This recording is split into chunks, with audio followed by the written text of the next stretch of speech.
السلام عليكم ورحمة الله وبركاته. اللهم صل وسلم وبارك على سيدنا محمد وعلى آله وصحبه أجمعين.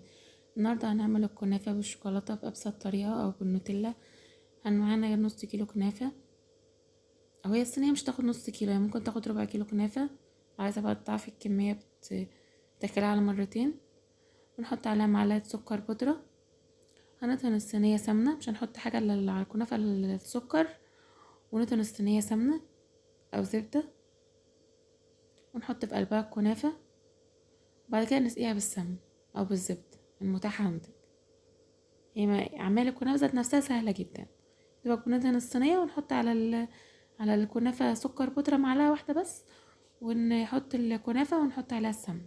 هنكون مشغلين الفرن على درجة حرارة 200، وندخل الصينية. هنا هنحضر الجناش اللي هنحطه عليها.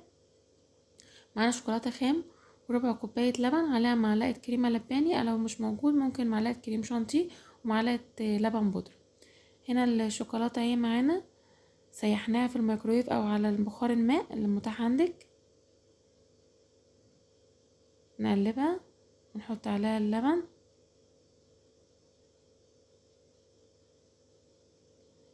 هنا حصلت معايا ان انا كنت سخنت اللبن وحطيته وسبته برد شويه، فحسيت انها هتخرس.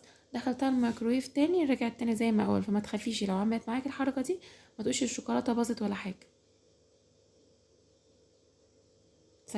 دخلتها الميكرويف وسخنت اللبن تاني، رجعت فكت معايا تاني عادي خالص وبقت كويس. فلو حصل معايا الحركه دي ما يخافش، ما يقلقش من حاجه. هنا وصل القوام اللي انا عايزاه مظبوط، وما كان حطيتش بقيه كميه اللبن. هنا الكنافه كانت خرجت من الفرن اهي. هنسقيها بشربات تقيل. انا عامله الشربات التقيل في صندوق الوصف. كل كوبايتين سكر على كوبايه ميه ومعلقه عسل كلوكوز ورشه ليمونه ونطره فانيليا. هنا حطيت الشوكولاته في كيس وحطيتها عليه. انا كنت سبتها تجمد شويه في التلاجة، كانت طلع الشكل مظبوط، بس انا كنت مستعجله فحطيتها على طول. وهنسويها بقى بالسوداني او اي متاح عندنا. لا، عايزه تسيبيها كده سيبيها، الاطفال بيحبوها جدا وسهله وسريعه. انا بوريكم من جوه ان طعمها حلو ودايبه. واذا كنتوا وصلتوا معانا لاخر الفيديو متنسوش اللايك والاشتراك في القناه وتفعيل الجرس عشان يوصلكوا كل جديد. وصفه سهله وبسيطه وطعمها حلو جدا وكل الاطفال بيحبوها.